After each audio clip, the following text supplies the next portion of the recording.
Donc, bienvenue à notre session de formation sur Zoom, donc sur le thème croissance en temps de crise et de profonde incertitude. J'ai pour objectif de vous aider justement à pouvoir identifier les stratégies de croissance, les business models qui peuvent vous aider, et puis les attitudes, les paradigmes, tout justement, qu'il faut mettre en place pour vous aider à avoir de la croissance à la fois dans vos entreprises, surtout en cette période difficile de crise où toute l'économie mondiale est au rouge. Donc voilà, pour ceux qui ne me connaissent pas encore, je suis Édouard Clodoussou, entrepreneur, fondateur de l'entreprise Scientia Africa, qui est aujourd'hui présent à Libreville au Gabon et à Abidjan en Côte d'Ivoire. Je suis lauréat de plusieurs, avec Scientia, naturellement, je suis lauréat de plusieurs prix, à la fois au Gabon, mais aussi en Afrique. Et donc, voici un peu en ce qui concerne mon parcours. Je suis certifié Business and Entrepreneurship from Kellogg School of Management à Chicago, de l'université Northwestern. Donc, voilà en ce qui concerne ma présentation. Aujourd'hui, je suis à temps plein dans mon entreprise et nous avons également une deuxième entreprise qui s'appelle La Route du Succès. Et c'est dans le cadre tout justement de La Route du Succès que nous intervenons ce soir pour cette formation. Très bien. Donc, nous allons rentrer maintenant de plein pied dans la formation. Et la première chose que nous remarquons, c'est que véritablement, le monde est en crise. Une crise sans précédent. Certains disent même que la crise que nous sommes en train de traverser et qui n'est qu'à ses débuts, est une crise encore plus grave que la crise économique de 1929. Donc, vous voyez un peu l'importance et l'impact que va avoir cette crise au niveau mondial. Et donc, c'est vraiment quelque chose de sans précédent. Les économistes ont du mal à s'en sortir, à faire des projections, parce que c'est quelque chose qu'on n'a jamais vu de mémoire d'homme et dans laquelle il faut trouver des solutions, il faut s'adapter. Quelques articles de presse, du moins quelques coupures de presse, qui parlent de la crise. Dans notre monde, en 2020, il y aura un avant et un après coronavirus. Donc, le monde va littéralement changer à cause de la crise que nous sommes en train de traverser. Ça va changer dans l'économie, dans la façon dont nous faisons le business. Ça va changer aussi dans le rapport que nous avons avec autrui. Aujourd'hui, nous sommes en plein confinement. Et comme vous pouvez le voir, moi qui avais l'habitude de faire mes formations en présentiel avec des gens dans la salle, aujourd'hui, je suis contraint de passer au numérique et à faire les présentations, les formations à distance. En ce qui concerne les États-Unis, par exemple, vous avez un taux de chômage qui est monté à plus de 30%, alors que les États-Unis, il y a encore quelques mois, avaient l'économie la plus dynamique et le taux de chômage le plus bas du monde. Vous avez 15% des entreprises qui vont faire faillite à cause de la crise. Donc, nous sommes vraiment dans une crise sans précédent et qui a un impact très grave à la fois sur les business, mais aussi sur les pays, les macroéconomies. OK? Et cette crise, naturellement, comme vous le savez, je ne vous apprends rien, a commencé en Chine.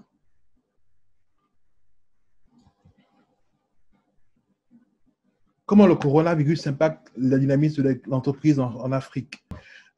Déjà, ce qu'il faut savoir, c'est que la plupart des pays aujourd'hui en Afrique sont en relation avec la Chine pour plusieurs raisons. Parce que, premièrement, ils vendent des matières premières à la Chine. Deuxièmement, ils reçoivent des produits, des denrées de la Chine, des matières premières transformées.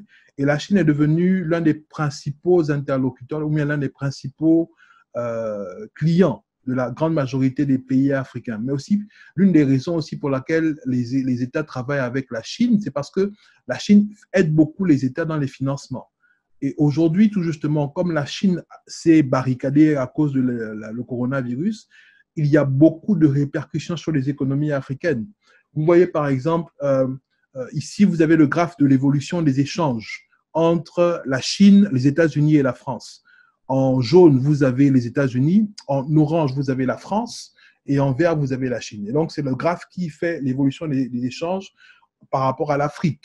Donc, vous remarquez que dans les années 2000, les principaux acteurs, du moins les principaux acteurs avec lesquels l'Afrique échangeait, c'était les États-Unis et la France. Mais maintenant, à la fin 2018, c'est la Chine qui a pu récupérer jusqu'à 14% du commerce africain. Et donc, vous voyez, vous comprenez très, très facilement que parce que la Chine aujourd'hui a fermé ses frontières, parce qu'il n'y a pas de mouvement de matières premières, parce qu'il n'y a pas de transport, de mouvement d'import-export vers la Chine, les économies africaines sont très, très, très embêtées. À Libreville, par exemple, on a pu remarquer dès le début du mois de mars que les entreprises comme Orca avaient du mal à s'approvisionner en produits parce que la plupart de leurs produits venaient de la Chine. Et pareil pour les entreprises comme Centrafert. Et donc, vraiment, le fait que la Chine soit en quarantaine, si c'est oui, en quarantaine, fait en sorte que toute l'économie mondiale est ébranlée. Okay. Vous avez par exemple ici l'évolution du cours du baril de Brent, le pétrole. Vous remarquez que février 2020, que le cours a quasiment, mais vraiment sombré. Pourquoi? Parce que simplement, la plupart des pays africains qui avaient pour principaux clients la Chine ne pouvaient pas vendre le pétrole à la Chine dans la mesure où la Chine était fermée. Il n'y avait aucun moyen de transporter le pétrole vers la Chine. Et donc, par exemple, c'est ce qui est écrit là, l'Empire du Milieu représente notamment 61% des exportations de brut dans l'Angola et 95% de celles du Soudan du Sud, où sont installés les Chinois CNPC et Sinopec. Vous imaginez une économie basée sur le pétrole uniquement et qui a pour principal client la Chine. Vous imaginez la profondeur, la dureté de la crise pour eux. C'est vraiment, vraiment difficile. Pareil pour les autres matières premières. Ici, vous avez par exemple le cours du cuivre. Okay? La Chine, comme vous le savez, est l'un des pays qui fabrique tout ce qui est technologie, téléphone, et ainsi de suite. Et pour ça, ils utilisent beaucoup de zinc, le cuivre. Et donc, vu que la Chine, comme je l'ai déjà dit, a fermé ses frontières, le cours du cuivre a baissé parce que la Chine était le pays qui achetait le plus de cuivre. Une baisse qui va affecter nécessairement la RDC et la Zambie, qui sont les deux premiers exportateurs africains où sont implantés plusieurs grands producteurs chinois. Okay? Et à partir de la Chine, la crise s'est répandue dans le monde. Et c'est parti en vrille. On a par exemple le cas du pétrole américain, les pétroliers américains, du moins les entreprises qui travaillent dans le pétrole, avaient tellement de stocks qu'ils étaient prêts à payer des gens pour évacuer le stock qu'ils avaient. Donc, ça veut dire qu'ils étaient non seulement prêts à donner leur pétrole gratuitement, mais à payer même certaines personnes pour récupérer le surplus de pétrole qu'ils avaient. Donc, vous imaginez vraiment la profondeur de la crise et le fait que ce soit une crise sans précédent, avec des répercussions qu'on n'avait encore jamais vues à l'échelle du monde. Voici par exemple l'évolution du cours du pétrole aux États-Unis. Vous voyez comme le cours a vraiment chuté très rapidement parce qu'aujourd'hui, il y a beaucoup de stocks et le surplus de stock s'explique simplement par le fait que déjà, premièrement, l'import-export est bloqué. Donc, tous les pays ont fermé leurs frontières. Le commerce international est très affecté par rapport à cela. Plus moyen de livrer et de vendre le pétrole. Donc, la production est obligée de s'arrêter. Deuxièmement, vous avez le fait que le transport international est arrêté, est à l'arrêt. Okay? Les avions consomment beaucoup de kérosène et ce kérosène naturellement vient du pétrole. Donc, si les avions ne volent pas, le kérosène n'est pas consommé, n'est pas acheté. Et donc, il y a encore un gros manque à gagner. Idem pour les voitures, les bateaux. Donc, tout ce qui est transport est à l'arrêt. Donc, tous les éléments qui utilisaient le pétrole comme matière première sont aujourd'hui à l'arrêt, ce qui fait que non seulement le cours du pétrole baisse, mais en plus, on se retrouve avec des stocks à ne plus savoir quoi faire. Pourquoi est-ce que nous en sommes en arrivés là? Premièrement, comme je le disais tout à l'heure, à cause de la fermeture des frontières. Ensuite, nous avons une forte diminution du commerce international due tout justement à la fermeture des frontières. Ensuite, nous avons une forte diminution des transports, comme je l'ai précisé tout à l'heure. La faillite de plus de 25% des entreprises dans le monde. Et donc, naturellement, si 25% des entreprises dans le monde ferment, ça veut dire que c'est 25% des échanges commerciaux qui sont arrêtés et qui sont frappés de nullité. Et il y a l'autorestriction due à la peur et à l'incertitude. Parce que nous sommes en période de crise, les gens sont vraiment restreints dans leur façon de dépenser de l'argent, dans leur façon de gérer leur argent. Ils font des listes de priorités et naturellement, ils essayent de dépenser le moins possible, ce qui ne facilite pas du tout la relance de l'économie. Au niveau local, du moins au niveau des pays maintenant, il y a le confinement des populations. S'il y a confinement des populations, les gens ne peuvent pas travailler, les gens ne peuvent pas se déplacer, les gens ont du mal à consommer. Et parce qu'il n'y a pas de consommation, naturellement, l'économie ne tourne pas.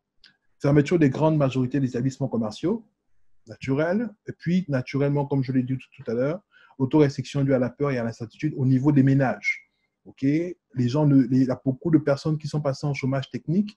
Les gens ne savent pas si leur entreprise va survivre, si leurs emplois vont perdurer. Et donc, les gens sont passés en mode, je ne sais pas comment dire ça, en mode peigne afro, en mode épargne au maximum. Les gens ne veulent pas du tout dépenser de l'argent. Et ce qui fait qu'aujourd'hui, l'économie en pâtit énormément. Malgré les plans de relance, malgré les financements accordés par l'État, lorsque l'argent arrive dans les mains d'un individu, il a du mal à le dépenser parce qu'il ne sait pas quand est-ce qu'il aura sa prochaine rentrée d'argent, tout simplement. Et cette crise frappe aussi les milliardaires. En 12 jours seulement, comme le montre le titre de cet article, en 12 jours, le nombre de milliardaires a baissé de 10%. Comment cela s'explique-t-il? Tout simplement parce qu'il y a des gens qui ont fait fortune naturellement dans ce qui est pétrole, matières premières, gaz, transport aussi. Et donc, tous ceux qui, dans l'activité, dans la fortune, étaient basés sur ces domaines particuliers d'activité-là, sont en train de mourir financièrement. Aujourd'hui, par exemple, aux États-Unis, il y a une très grande polémique par rapport au soutien de l'État sur les majors du pétrole, donc les grandes entreprises pétrolières. Pourquoi? Parce que effectivement, si l'État ne fait rien, toutes ces grandes entreprises pétrolières là sont vouées à la faillite, à la banqueroute. Et donc aujourd'hui, par exemple, si même comme on dit en Afrique, si les éléphants maigrissent, c'est que les gazelles meurent. Donc si même les milliardaires sont touchés, combien à plus forte raison nous autres, jeunes entrepreneurs ou bien jeunes salariés qui essayons de nous battre pour gagner notre pain. Et donc, le problème est véritablement entier, le problème est là et il est urgent. Il est urgent de pouvoir y trouver des solutions, y trouver des pistes de solutions, y trouver des remèdes, bien des stratégies pour pouvoir tirer son épingle du jeu, pour pouvoir se maintenir et pour ne pas, entre guillemets, mourir. Quand je parle de mourir, je ne parle pas forcément je ne parle pas de mourir physiquement, mais je parle de mourir professionnellement, donc se retrouver au chômage ou bien se retrouver en faillite en tant que chef d'entreprise. Est-ce que nous sommes entrés dans la fin du monde ou bien est-ce que la fin du monde est proche? Aujourd'hui, la plupart des croyants se posent la question. Pourquoi? Parce que les signes avant-coureurs sont présents. Et donc, les gens se demandent, est-ce que nous sommes entrés dans la fin du monde? Mais ce qui est sûr et certain, c'est qu'il y aura un avant et un après coronavirus. Et donc, le monde va changer. Le monde ne sera plus tel que nous le connaissons. Et bien malin et qui peut prédire comment sera le monde et qui pourra tout justement tirer son épingle du jeu. Et par rapport à ça, tout justement, à la fin, dans la suite de notre présentation, nous avons quelques tendances à vous présenter qui, je le pense, devraient se réaliser. Et donc, ce serait bien de prendre en compte ces tendances-là. Maintenant, on va être un peu interactif et vous allez me dire dans le chat comment est-ce que vous réagissez à la crise. Il y a 5 réactions possibles. Premièrement, il y a le déni. Vous êtes choqué et vous êtes toujours en train de regarder les news. Combien y a-t-il de nouveaux cas aujourd'hui, et ainsi de suite. Troisièmement, vous êtes en colère. OK, vous cherchez quelqu'un à blâmer, c'est la faute de l'État, l'État ne fait pas bien son travail, ou bien ce sont les Américains qui ont attaqué les Chinois et tout ça, et puis nous on subit, ou bien les Chinois ont créé le virus, comme je l'ai entendu récemment dans les infos, dans les articles sur Facebook. Le virus a été créé dans un laboratoire chinois et tout ça, c'est un virus pour les Africains, ainsi de suite. Et puis il y a la partie, il y a ceux qui négocient, qui sont en pleine réflexion, qui essayent de trouver des raisons, des causes, ou bien à tout ce qui se passe aujourd'hui. Il y a les gens qui sont en mode dépression, ils sont en deuil, ils ne veulent pas sortir de leur lit, ils veulent complètement arrêter leur activité, ils broient du noir. Et puis il y a ceux qui sont dans l'acceptation, OK, qui comprennent bien que nous sommes dans la crise et que si on est en crise, il faut faire quelque chose. Donc, ils élaborent des stratégies et ils cherchent à passer à l'action. Tout n'est pas tout noir, que la lumière soit. C'est lorsque la période est sombre que la lumière doit briller. Et tout justement, nous allons commencer à voir quelles sont les pistes de solution, bien comment est-ce que nous pouvons tirer notre épingle du jeu par rapport à la crise dans laquelle nous sommes. OK? Premièrement, vous remarquerez dans les articles qui sont présentés que dans toutes les crises, il y a des gens qui gagnent de l'argent. Dans toutes les crises, il y a des gens qui gagnent de l'argent. OK? Comment c'est possible? Comment est-ce que ces gens-là, malgré la crise, malgré que tout le monde soit en mode panique, malgré que l'économie soit en chute libre, malgré le fait que les gens ont du mal à dépenser, les gens ne veulent pas dépenser leur argent, eux, ils réussissent quand même à tirer leur épingle du jeu et à gagner de l'argent. Okay? Et nous allons essayer de voir, tout justement d'analyser pour comprendre comment est-ce que cela est possible. La première chose qu'il faut comprendre et qu'il faut vraiment assimiler, c'est que la crise est une opportunité. Chez les Chinois, le mot crise est un mot à deux, du moins, c'est un mot à deux parties, Wei Jin. Wei Ji qui signifie danger plus opportunité. Chaque crise est à la fois un danger, mais aussi une opportunité. OK? Et c'est important que vous le gardiez à l'esprit. Si vous vous focalisez donc sur la partie danger de la crise, vous allez passer à côté de la partie opportunité. OK? Et dans ce paradigme-là, il n'y a pas de demi-mesure. Soit la crise pour vous est un danger, et parce que c'est un danger, vous êtes en mode réfractaire, en mode peur, en mode... comment dire ça? En fait, vous êtes en mode replié sur vous-même. Ou alors, vous comprenez que la crise est pour vous une opportunité, et là, vous êtes en mode action, action, action, action, action. Et je pense que si vous êtes là, c'est parce que vous voulez passer en mode action et que vous avez besoin d'être, éclairé, d'être guidé sur les actions que vous voulez poser, tout justement pour transformer cette crise en une opportunité pour vous et pour votre business. Donc, voici une citation de M. Rahm Emanuel, qui fut l'ancien maire de Chicago. Il dit « On ne laisse jamais une crise grave se perdre. » Waouh! On ne laisse jamais une crise grave se perdre. Et ce que je veux dire par là, c'est que c'est une opportunité de faire des choses que vous pensiez ne pas pouvoir faire avant. Waouh!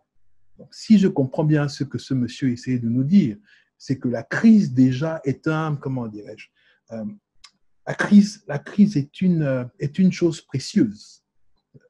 La crise est une chose précieuse qu'il ne faut pas perdre. La crise est une opportunité qu'il ne faut pas perdre. La crise est quelque chose de comment dirais-je, c'est vraiment comme, le mot le plus adapté, c'est opportunité. La crise est une opportunité qu'il ne faut pas perdre. Et si vous êtes capable de regarder la crise avec le sourire, en réalisant que la crise est pour vous une opportunité, vous comprendrez alors que vous êtes déjà sur le chemin de la croissance, non seulement personnelle, en tant qu'individu, mais aussi la croissance financière par rapport à votre entreprise. Et ça, je pense que c'est le point de départ. Mais dans cette citation, il y a trois mots que j'ai surlignés, excusez-moi.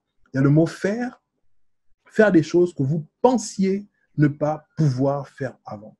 Le mot faire nous parle ici d'action. Okay? Donc, l'une des choses qui est absolument indispensable en temps de crise, c'est de passer à l'action, de ne pas rester inactif, de ne pas rester, comment dirais-je, de ne pas rester dans le déni, dans la peur, ou bien dans l'inactivité, ou bien simplement dans la réflexion, donc de passer beaucoup de temps à réfléchir, mais de passer à l'action. Okay?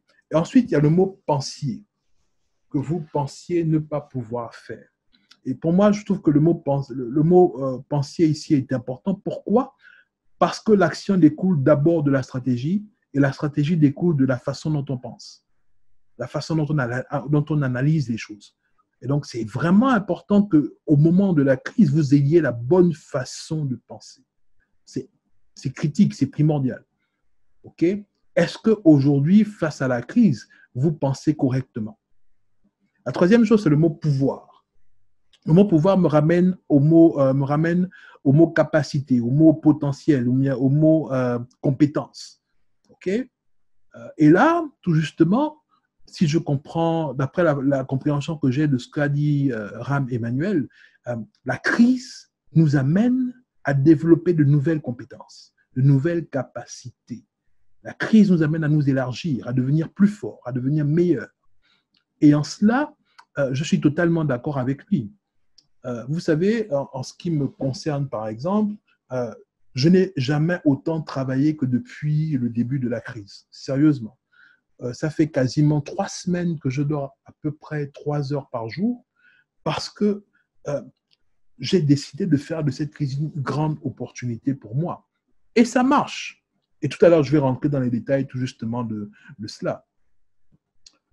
Une phrase que j'ai envoyée à tous ceux qui sont connectés à notre service d'emailing, qui sont abonnés à notre newsletter.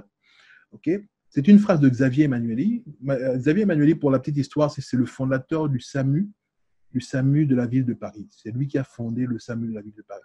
Et donc, il dit, dans toute crise apparaissent des leaders qui savent ce qu'ils ont à faire. Là encore, j'ai souligné 3 mots qui, pour moi, sont 3 mots-clés. Le premier mot, c'est apparaissent. Okay? Donc, pour moi, ça me ramène à la visibilité. Vous ne pouvez pas rester invisible en temps de crise. En temps de crise, vous ne pouvez pas rester caché. Vous devez être visible. Vos clients doivent vous voir, vos partenaires doivent vous voir, vos prospects doivent vous voir. Vous devez être visible. C'est extrêmement important. Okay? La grande majorité, et j'ai été beaucoup, et je suis beaucoup surpris d'ailleurs de le voir. Vous savez, l'un des bénéfices de la crise, c'est que la crise permet de faire la distinction entre le vrai et le faux. D'ailleurs, il y a une petite anecdote dans la Bible, je crois, qui dit laisser pousser l'ivraie avec le blé. C'est au moment de la récolte, de la moisson, que la distinction, la séparation va se faire. Et je pense que la crise, tout justement, a cette particularité-là, okay, de faire la distinction entre le vrai et le faux. Okay? Tous les gens, par exemple, qui sont dans l'imitation, qui font des business pour imiter ou bien pour le suivisme et tout ça, aujourd'hui, à cause de la crise, ils sont dans le désarroi, ils ne savent pas quoi faire. Tous les gens qui sont dans le business, parce qu'ils avaient identifié un besoin, parce qu'ils avaient des solutions claires, parce que vraiment ça leur tenait à cœur, aujourd'hui, ils ont la possibilité tout justement d'être présents et de répondre aux besoins des gens qui sont leurs clients et qui sont leurs prospects. Okay. La crise est véritablement une opportunité de vous mettre en lumière, une opportunité de vous mettre en avant, une opportunité de faire braquer les projecteurs sur vous et sur votre business. Le deuxième mot que j'ai souligné, c'est le mot savent. Là encore, ça me ramène à la connaissance. Okay? En tant qu'entrepreneur, quel que soit le domaine d'activité dans lequel vous êtes entrepreneur, chef d'entreprise, vous avez forcément un domaine d'expertise. Forcément. Forcément. Si vous êtes entrepreneur, vous n'avez pas de domaine d'expertise, sur quoi est basée votre entreprise? Normalement, votre entreprise doit être basée sur votre domaine d'expertise. Ou alors le domaine qui est devenu votre domaine d'expertise. Parce que tout justement, vous devez veiller à donner un service de qualité à vos clients, vous devez veiller à donner un service premium, un service irréprochable à vos clients. Et pour ça, vous devez maîtriser totalement votre sujet, vous devez maîtriser totalement vos solutions, vous devez également maîtriser totalement les questions liées à la problématique que vous voulez résoudre. OK? Et donc, le savoir ici est important. C'est le savoir que vous avez accumulé, le savoir de votre expertise qui ici vous permet de vous démarquer. Ce que n'ont pas tous ceux qui sont dans le fait de copier les business ou bien de voler les idées ou ainsi de suite. Ils n'ont pas accumulé l'expérience, ils n'ont pas accumulé le savoir, ils n'ont pas les connaissances que vous avez développées pour faire grandir votre business ou bien pour démarrer votre business. Et ça, c'est extrêmement important. Et c'est le point qui va tout justement faire la différence entre vous, votre croissance et les autres. Donc, quelles sont les connaissances que vous avez aujourd'hui qui vous permettraient de sortir de l'anonymat, de sortir de l'ombre? OK? Et le troisième mot, c'est le mot faire qui ramène encore à l'action. Donc, parce que vous avez des connaissances, OK, vous pouvez passer à l'action. Et comme vous passez à l'action, naturellement, vous sortez de l'ombre. Naturellement, vous sortez de l'anonymat, naturellement, vous êtes visible et votre voix porte, votre voix est écoutée parce que ce que vous dites est crédible, ce que vous dites est vrai, parce que vous êtes un expert. Tout changement durable commence toujours à l'intérieur et se propage ensuite vers l'extérieur. Il est donc absolument nécessaire de faire un inte ipsum redi pour revenir aux fondamentaux. Inte ipsum redi, ça veut dire retour à l'intérieur de soi. OK? Et je pense que le moment s'y prête. Nous sommes en période de crise. OK? Comment est-ce que vous devez traverser la crise? Je pense que tout le monde doit se poser la question, comment est-ce que je traverse la crise? Qu'est-ce que je dois faire? Quels sont mes points forts? Quels sont mes points faibles? Comment est-ce que je peux adapter mon business? Mais le fait de se poser la question vous amène à quoi? À la réflexion. Donc, au fait de retourner à l'intérieur de vous-même, de revenir sur vos fondamentaux pour pouvoir tout justement trouver des réponses aux questions que vous vous posez. Okay? C'est la raison pour laquelle le changement que vous voulez apporter, la croissance que vous voulez avoir, commence d'abord par une croissance à l'intérieur de vous. C'est la croissance à l'intérieur de vous qui va permettre qu'il y ait croissance à l'extérieur, dans vos finances, dans votre business, que le nombre de clients que vous avez augmente, ainsi de suite. Tout simplement parce que vous êtes un entrepreneur. Je prends un exemple simple. Vous êtes un entrepreneur, vous avez conduit votre business d'une certaine façon jusqu'à présent pour que vous puissiez survivre et croître pendant la crise du coronavirus. Ça demande alors que vous changez votre façon de conduire votre business. Ça demande donc qu'en tant qu'entrepreneur, en tant qu'individu, d'abord, okay, vous puissiez croître à l'intérieur de vous. Vous puissiez développer de nouvelles aptitudes, vous puissiez développer de nouvelles compétences, vous puissiez développer de nouvelles stratégies. Et ça, c'est extrêmement important. OK? Autre chose que je voudrais, autre point sur lequel je voudrais m'appuyer, je voudrais m'appesantir, pardon, c'est le fait que comment est-ce que vous nourrissez votre intérieur pendant ces moments de crise? Qu'est-ce que vous faites pour croître à l'intérieur pendant ces moments de crise? Si vous êtes focalisé sur les mauvaises nouvelles, si vous êtes focalisé sur les mauvaises nouvelles ou bien les bad buzz, ainsi de suite, okay, ou bien sur Netflix, votre esprit ne grandit pas. Il n'y a pas de croissance à l'intérieur de vous. Il n'y a pas d'idées nouvelles qui arrivent. Et donc, vous ne pouvez pas croître à l'extérieur. C'est vraiment important que vous puissiez faire la distinction entre les choses qui rentrent dans votre esprit, qui rentrent dans votre intelligence, qui rentrent dans votre cerveau, okay, que vous fassiez le filtre, okay, pour n'accepter que les choses qui vous amènent de l'avant, qui vous font grandir. Surtout en cette période de crise. Aujourd'hui, la majorité des gens sont confinés et ils passent leur confinement sur Netflix. La majorité des gens sont confinés, ils passent leur confinement sur les lives Facebook, ou les lives Instagram ou les lives sur les réseaux sociaux. OK? Mais est-ce que tout ça, ça vous fait grandir? Est-ce que tout ça, ça vous fait croître? Comment voulez-vous croître à l'extérieur si vous ne grandissez pas d'abord à l'intérieur, sachant que tout ce que nous voyons, tout ce que nous touchons, c'est le fruit d'une pensée. C'est le fruit donc d'une connaissance intérieure. Si vous ne développez pas vos connaissances intérieures, il va être difficile, voire impossible pour vous de manifester ces connaissances à l'extérieur. Or, tout justement, c'est pendant la crise que vous avez le plus besoin de manifester vos connaissances, de manifester votre expertise. Les gens sont perdus. Les gens sont dans le désarroi. Ils ont besoin d'être guidés. Ils ont besoin d'être éclairés. Et c'est pendant la crise que votre lumière doit briller. OK? Mais pour que votre lumière brille, il faut d'abord qu'elle soit alimentée. Il faut qu'il y ait le courant à l'intérieur de vous. Il faut qu'il y ait l'électricité à l'intérieur de vous.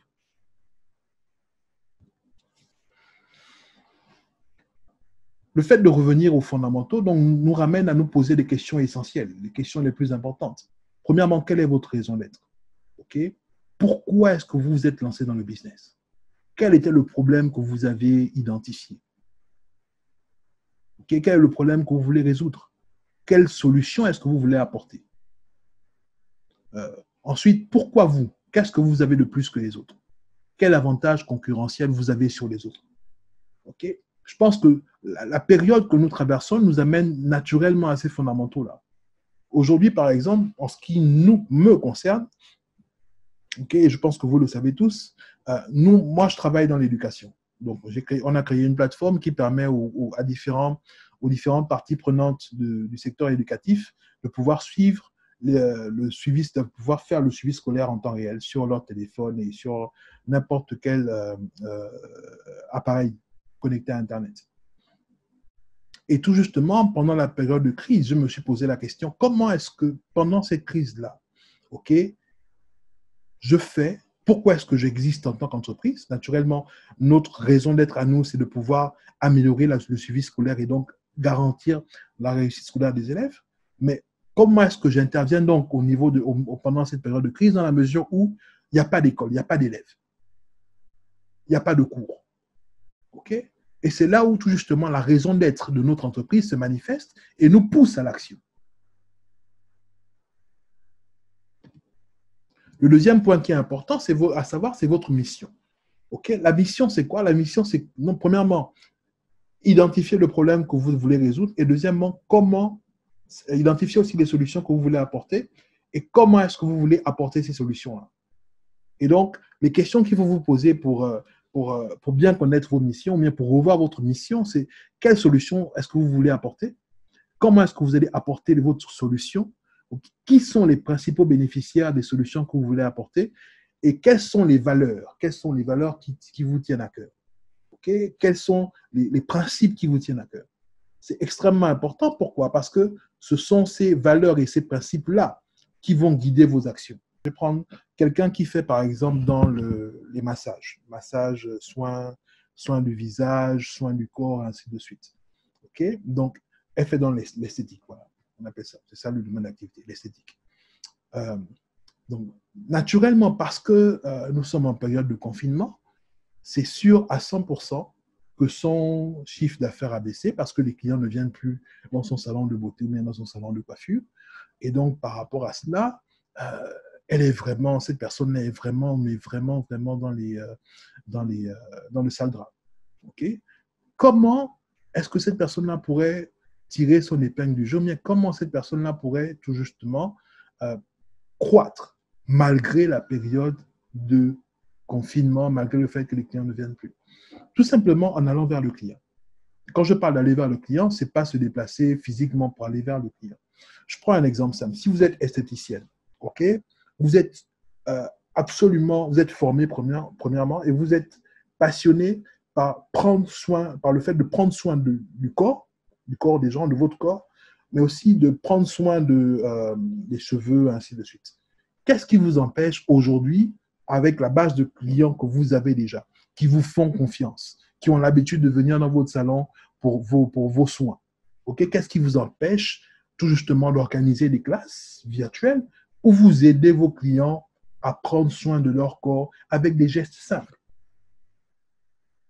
Qu'est-ce qui vous empêche de garder le contact avec votre client, continuer de leur apporter de la valeur sous forme de conseils, okay, pour garder tout justement ce lien-là? Ce qui fait que lorsque vous allez sortir tout justement de la crise, le lien avec votre client soit renforcé, vos clients vous apprécient davantage Et même, pourquoi pas, organiser des sessions payantes où vous donnez plus de secrets, plus de matière en termes de contenu pour vos clients.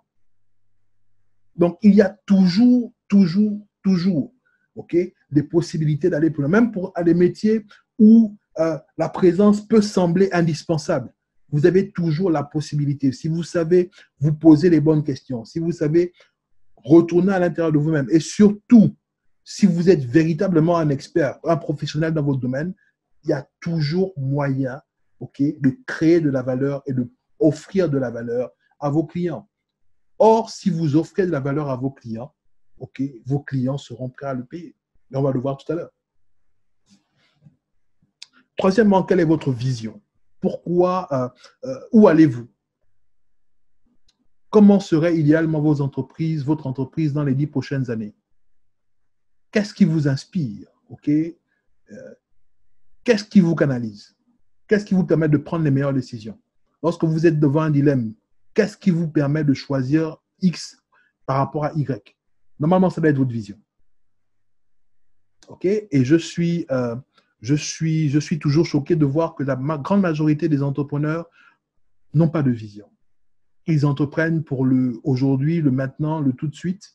Et donc, dès qu'une autre opportunité arrive, ils se déconnectent de leur business pour aller saisir X ou Y autre opportunité. Vous devez avoir une vision. Vous devez avoir des objectifs clairs. Vous devez savoir où votre entreprise sera positionnée dans 10 ans. Parce que c'est cette vision-là qui va vous guider le long du chemin, qui va vous montrer même le chemin à parcourir. Et c'est extrêmement important.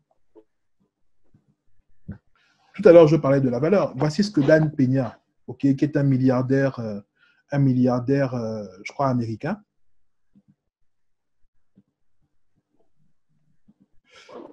Voici ce que Dan Peña dit au sujet de la valeur. Quand la valeur est évidente, la décision devient facile. Quand la valeur est évidente, la décision devient facile. Ça veut dire quoi? Si vous apportez de la valeur à vos clients, c'est facile pour eux après, OK, de vous rémunérer, même en période de crise. Même s'ils doivent faire 1001 calculs, s'ils se rendent compte que ce que vous leur apportez a de la valeur, c'est facile pour eux de vous payer.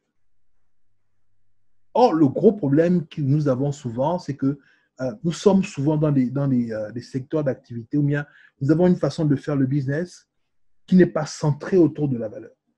Et ça, c'est une grosse erreur. Votre business doit être centré autour de la valeur. Votre business doit être centré autour de la valeur. Quelle valeur vous apportez? La valeur peut être la solution que vous apportez au client. OK? Normalement, et là, je pense que c'est intéressant d'y réfléchir. Je vais revenir sur l'exemple de l'esthéticienne. OK? Quand les gens viennent chez vous pour le traitement des cheveux, pour les massages, les bains d'huile et tous ces trucs-là et tout ça, quand ils viennent chez vous, c'est quoi la raison qui les pousse à venir chez vous? À mon sens, la raison qui les pousse à venir chez vous, c'est le bien-être. La valeur que vous leur apportez, ce n'est pas le maquillage, ce n'est pas le soin de cheveux, ce n'est pas la véritable valeur que vous leur apportez, c'est le bien-être. Okay? Donc, si vous réussissez à identifier la véritable valeur que vous apportez aux gens, vous vous rendez compte qu'il y a 1001 autres façons, okay, de distribuer cette valeur-là, de rendre disponible cette valeur à vos clients et à vos prospects. Vous pensez être limité, par exemple, à faire des massages pour le bien-être. Alors que le bien-être, ça peut être simplement le fait de, je sais pas moi, je ne suis pas un professionnel de l'esthétique malheureusement, mais je suppose qu'il y a 1001 autres façons que les gens peuvent faire d'eux-mêmes en étant guidés pour pouvoir avoir le bien-être tant recherché auprès de ces instituts-là. Admettons que vous soyez un restaurant. OK?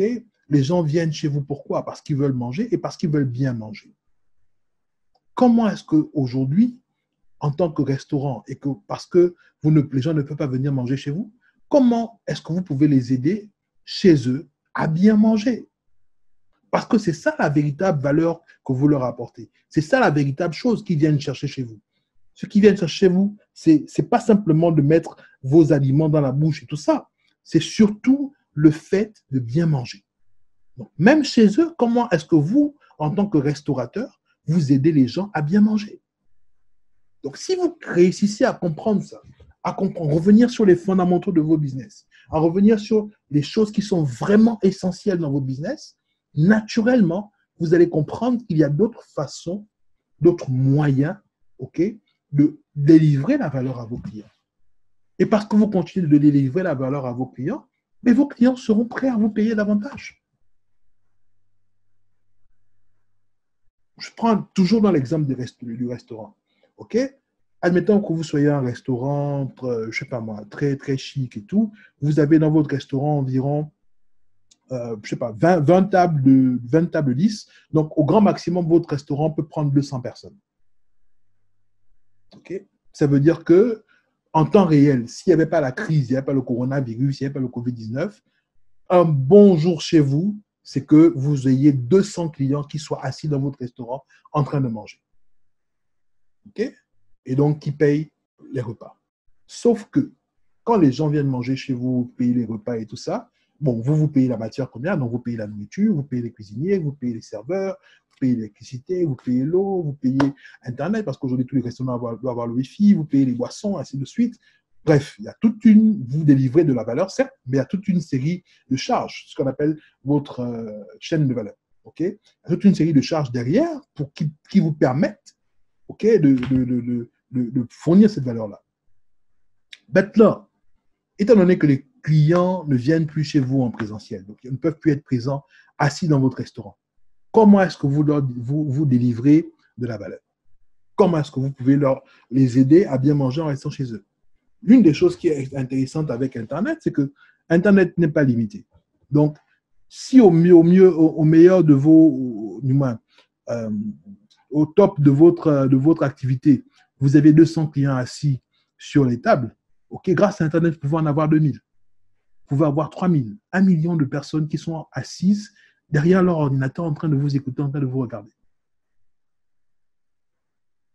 1 million de personnes que vous pouvez toucher, OK, pour pouvoir apporter de la valeur grâce à Internet. Mais la grande difficulté, c'est comment est-ce que vous apportez de la valeur, tout justement, à ces gens-là qui cherchent à bien manger grâce à Internet. Qu'est-ce que vous pouvez proposer à ces gens-là qui veulent bien manger et qui seraient prêts à payer grâce tout justement à Internet? Et là, comme je disais, il faut revenir à vos fondamentaux.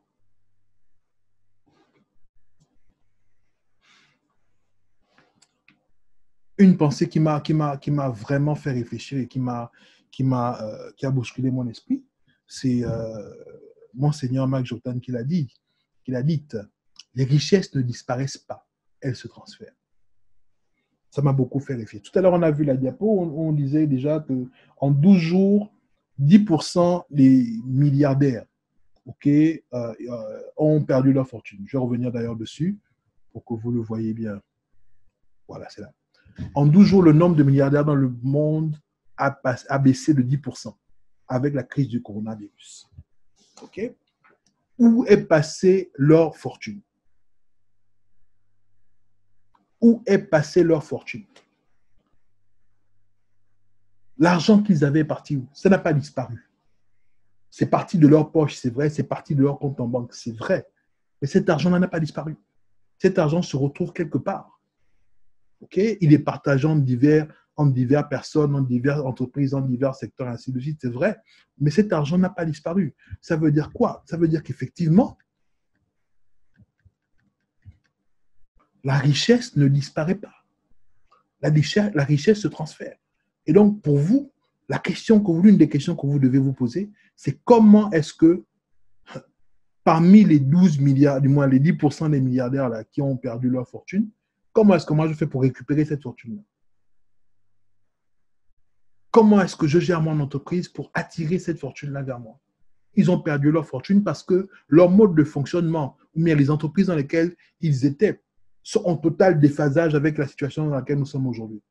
Donc, comment moi est-ce que je me mets en phase avec la crise du coronavirus pour récupérer cette fortune? Je pense que c'est une question extrêmement intéressante à se poser. L'argent ne disparaît pas, on ne brûle pas l'argent. C'est pas comme si quand ils sont devenus, quand ils sont sortis du classement des milliardaires, OK, on est parti prendre leur argent dans leur compte en banque et puis on a brûlé ça. Non. Leur argent est parti, a été dispatché chez d'autres personnes. Pendant cette crise, il y a des entreprises qui vont fleurir, qui vont grandir, qui vont prendre en maturité, qui vont gagner de l'argent. Beaucoup d'argent d'ailleurs. Et puis il y a d'autres qui vont mourir. Mais si tout justement les premières entreprises fleurissent, c'est avec l'argent de celles qui meurent. Et c'est là. Et je ne sais pas si, comme moi, vous voyez cette opportunité-là. Aujourd'hui, vous êtes des jeunes entrepreneurs, pour la grande majorité d'entre vous, d'après ce que j'ai vu dans les fiches d'inscription. Vous êtes des jeunes entrepreneurs, mais il y a des chefs d'entreprise qui sont dans leur début, dans leur démarrage. Ça veut dire qu'en réalité, l'argent que vous cherchez en réalité, quelque part est rendu disponible parce qu'il était bloqué dans le compte de ces milliardaires-là. Aujourd'hui, c'est disponible pour vous. La question que vous devez vous poser, c'est comment est-ce que je récupère cet argent-là? Comment? Qu'est-ce que je fais? Je veux répondre à quelques questions dans le forum. Donc, OK, donc je suis à votre écoute. Vous pouvez lever la main.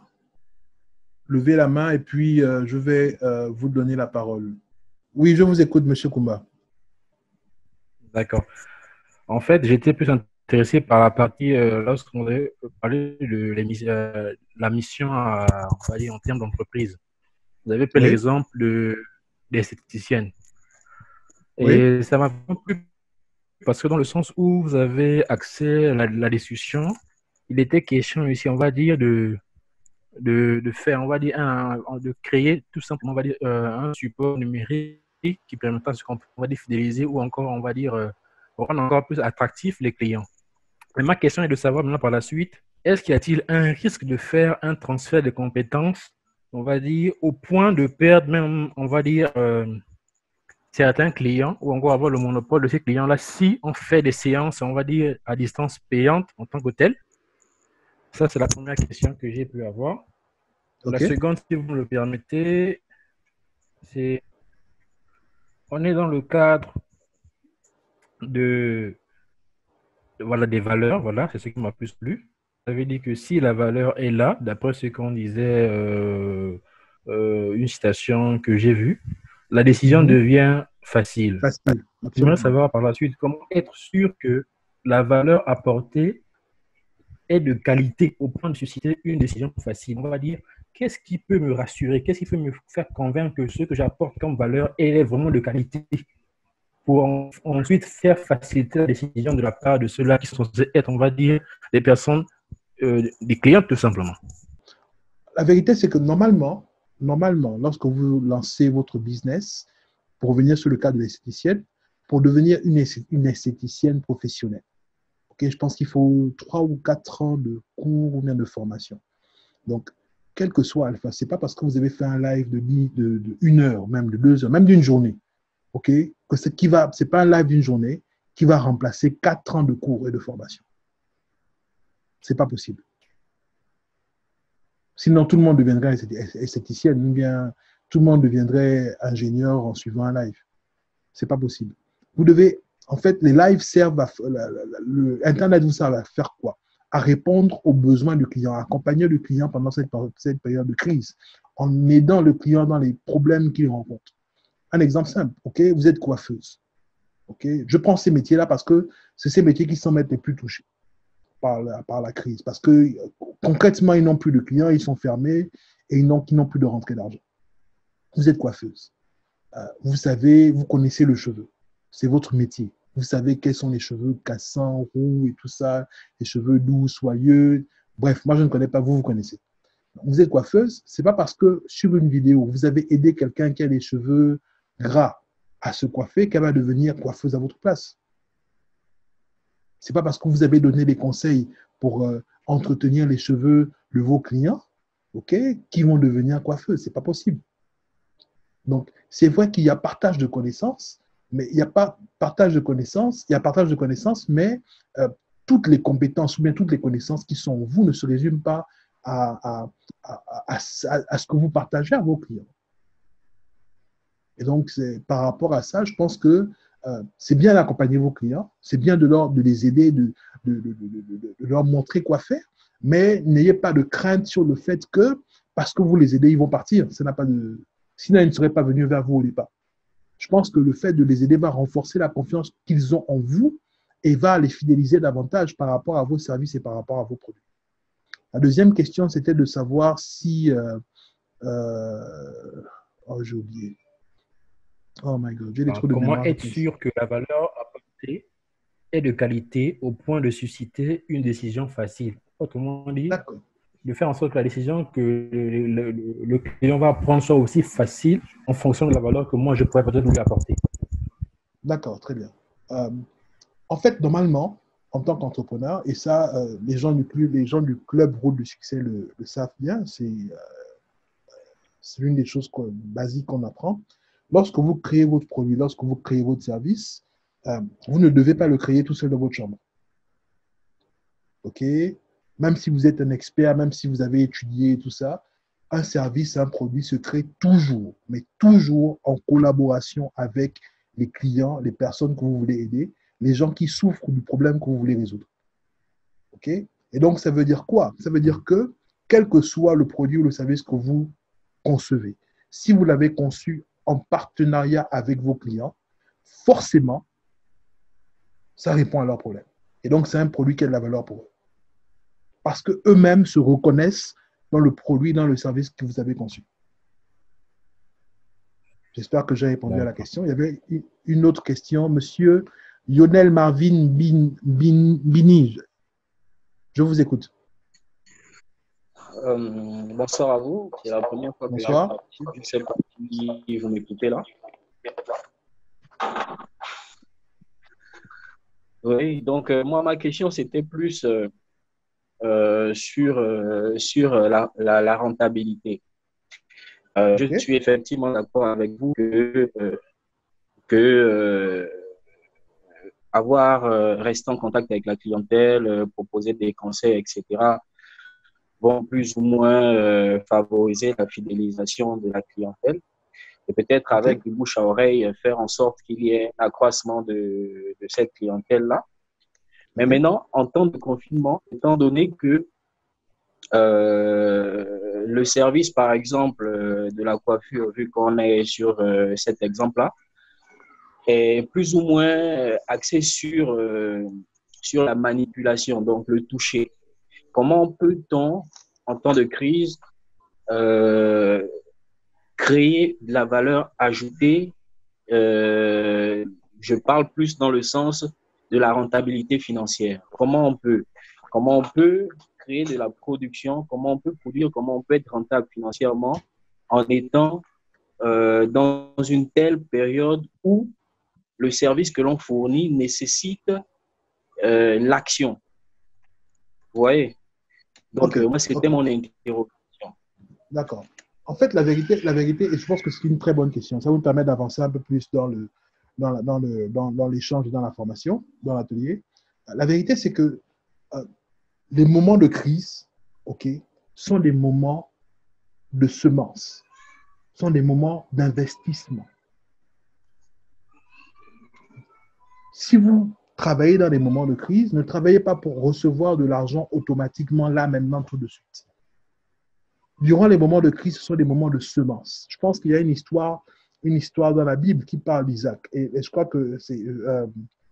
et ça dit ceci. Isaac sema en temps de famine et récolta au centuple la même année. Lorsque nous sommes dans la crise, c'est le moment où nous semons, où nous devons planter, où nous devons tout justement aller vers le client et aider le client, même de façon bénévole. Pourquoi? Parce que lorsqu'on va sortir de la crise, c'est à ce moment-là qu'on va récolter les fruits. Vous savez, vous connaissez, j'ai oublié son nom. Il y a un milliardaire, j'ai oublié, je crois qu'il s'appelait Spencer, j'ai complètement oublié son nom. Pendant la crise économique de 1929, alors que toute l'économie était ébranlée, que les cours de bourse étaient devenus extrêmement bas, les entreprises ne valaient plus grand-chose. Vous savez ce qu'il a fait? Il a pris tout son argent et il a acheté toutes les actions de ces entreprises-là. Et d'ailleurs, Warren Buffett, tout justement, a fait la même chose durant la crise économique de 2008. Warren Buffett a acheté la grande majorité des entreprises qui avaient perdu de la valeur sur la bourse. Et lorsque ces entreprises-là ont repris, ont regagné de la valeur, il s'est fait beaucoup d'argent. Sa fortune a été multipliée par 4, 5 ou 6. OK? Important de noter que durant la période de crise, en fait, que la période de crise est une période de semence. C'est durant la période de crise où tout le monde ferme sa main, où tout le monde ne veut pas faire d'efforts, où tout le monde a peur, où tout le monde est dans le doute. Au contraire, vous devez avoir l'effet, le comportement inverse. Vous devez semer, vous devez dépenser. Quand je parle de dépenser, c'est plutôt investir. Vous devez investir. Okay? Pourquoi? Parce que c'est dans les périodes de crise, tout justement, que se trouvent les meilleures opportunités. Donc voilà. Oui, monsieur Malvin, je vous écoute. Après, je vais avancer. Je vais prendre votre question. Après, je vais avancer encore dans la présentation. D'accord. Après, bon, effectivement, je comprends parfaitement ce que vous dites. Et donc, je résume simplement que cette période-là est simplement propice à l'introspection, au travail, ou du moins à la planification de ce qu'on fera après la crise, ou du moins travailler sur la rentabilité, ou bien. Non, c'est pas du tout ça.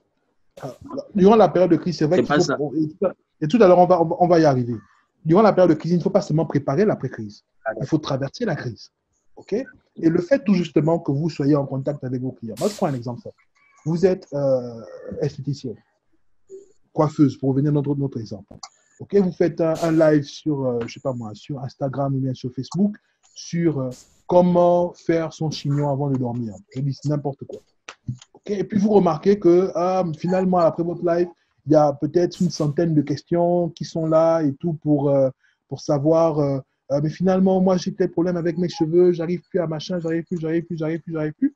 Et là, ça vous permet tout justement d'identifier un problème auprès des personnes qui vous ont suivi, pour pouvoir proposer un service ou un produit ou bien une formation qui va coûter, je ne sais pas moi, 5 000, 10 000, c'est selon vos tarifs, où les gens vont se connecter et vont payer pour pouvoir recevoir l'information que vous avez pu identifier grâce au live gratuit que vous avez fait précédemment. Là, par exemple, moi, pendant que on est en train de discuter, là, il y a beaucoup de gens qui me posent des questions par rapport tout justement à leur business et tout. Et moi, après, ça me permet de faire quoi? De comprendre quels sont les véritables besoins des gens et puis leur proposer des solutions, leur proposer des solutions à ces problèmes-là. Des solutions naturellement qui seront plus ou moins payantes. Est-ce que vous voyez un peu ce que je veux dire, monsieur Mini? Donc, il y a le fait de travailler pendant la crise et ce travail-là, non seulement ça vous maintient pendant la crise, mais en plus de ça, ça vous propulse à un autre niveau après la crise. Donc, voilà. J'avais, bon, c'est pas une question, c'est lever un peu, je pense qu'il y a, pour la plupart, il y a une espèce d'ambiguïté entre la vision, la mission, le but, l'objectif et le plan d'action. C'est un petit peu, en quelques mots, revenir dessus, parce que j'ai l'impression que beaucoup, particulièrement les entrepreneurs, confondent ces différentes missions, vision, mission, but, objectif et plan. D'accord, très bien. Très bien. Je vais revenir dessus alors. OK. La première chose qu'il faut savoir, avant la mission, avant le plan d'action, avant la vision, vous devez d'abord avoir une raison d'être. C'est quoi la raison d'être? C'est la raison pour laquelle vous êtes lancé dans le business, la raison pour laquelle vous voulez créer votre entreprise. OK? Donc, ça veut être la raison d'être part du du problème que vous avez identifié, OK? Et de la solution que vous voulez apporter. C'est ça votre raison d'être. Comment est-ce que vous voulez avoir de l'impact, OK, dans la société grâce à votre entreprise, grâce à ce que vous allez faire? Premièrement. Deuxièmement, ensuite, il y a la mission.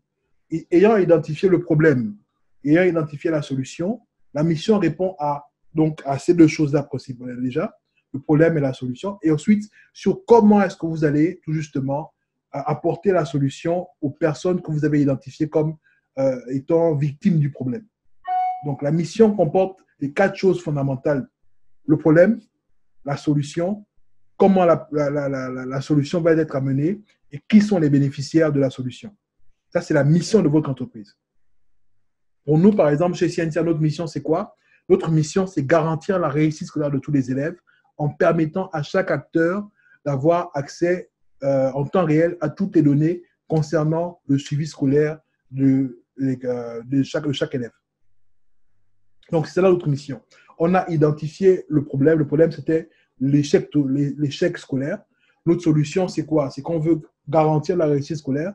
Comment est-ce qu'on garantit la réussite scolaire? En permettant à chaque acteur de l'éducation, donc les parents, l'administration, les enseignants, les élèves, d'avoir accès en temps réel à tout ce qui concerne le suivi scolaire. J'espère que vous comprenez un peu mieux c'est quoi la mission. Ensuite, la vision, c'est quoi? La vision, c'est vous vous projetez dans 10 ans, dans 15 ans. Où est-ce que vous voyez votre entreprise dans 10 ans? Comment est-ce que vous voyez votre entreprise dans 10 ans? Nous, par exemple, au départ, quand on a commencé, on a commencé avec Scientia Gabon. OK? Et puis, au fur et à mesure que je me formais, que j'apprenais par rapport à l'entrepreneuriat, j'ai compris le pouvoir de la vision. Et donc, j'ai changé le nom de mon entreprise. Je suis passé à Scientia Africa. OK? Sur les réseaux et tout, j'ai modifié les machins. Je suis passé à Scientia Africa. Quand c'est passé à Scientia Africa, on a commencé à avoir des contacts dans d'autres pays. On a commencé à avoir des appels dans d'autres pays. Pourquoi? Parce qu'on a élargi notre vision et parce que pour nous, maintenant, l'objectif n'était pas simplement de travailler au Gabon, mais de travailler dans toute l'Afrique. Et c'est comme ça qu'avec cet objectif-là, on a commencé à travailler à comment est-ce qu'on étend notre visibilité à l'extérieur du Gabon. Comment est-ce qu'on fait pour gagner des clients à l'extérieur du Gabon. Donc, parce qu'on a une vision, ça guide nos stratégies, ça guide notre façon de faire, ça guide nos priorités. Parce qu'on a une vision, parce qu'on sait où on veut être dans 10 ans, dans 15 ans.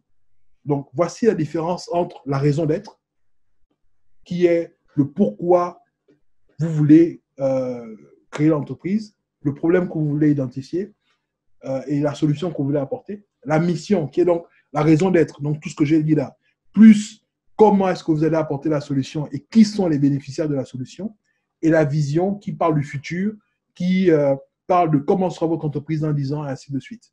Donc, pour résumer tout simplement, la raison d'être, c'est un peu le passé, ce qui vous a poussé. La mission, c'est le présent. Et la vision, c'est le futur. Donc, voilà.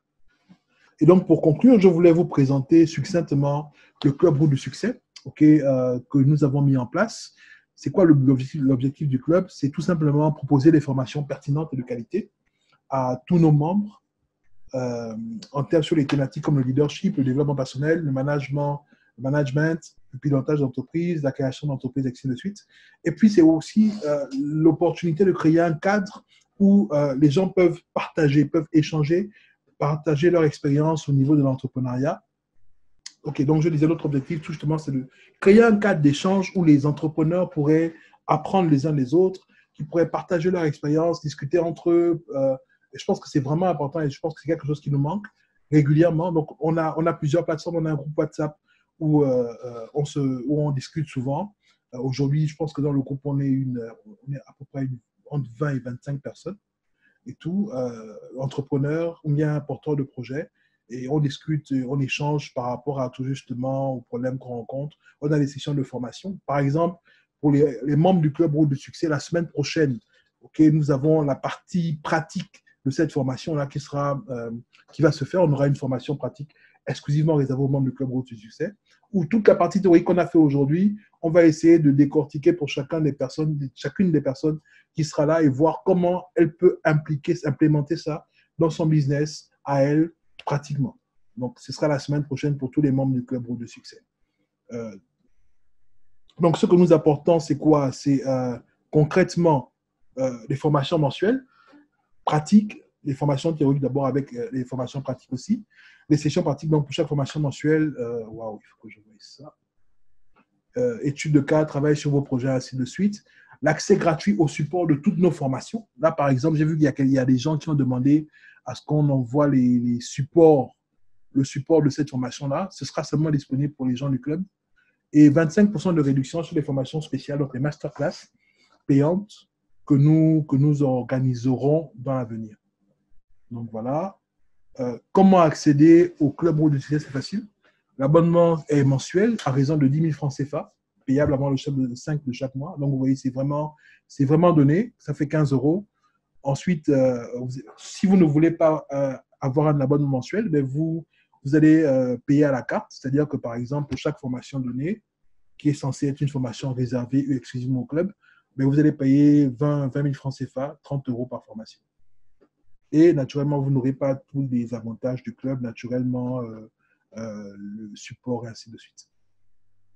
Donc, merci d'avoir été présent, d'avoir répondu présent à l'atelier de formation. Sur ce, merci à tous et bonne soirée chez vous. Ciao, bye.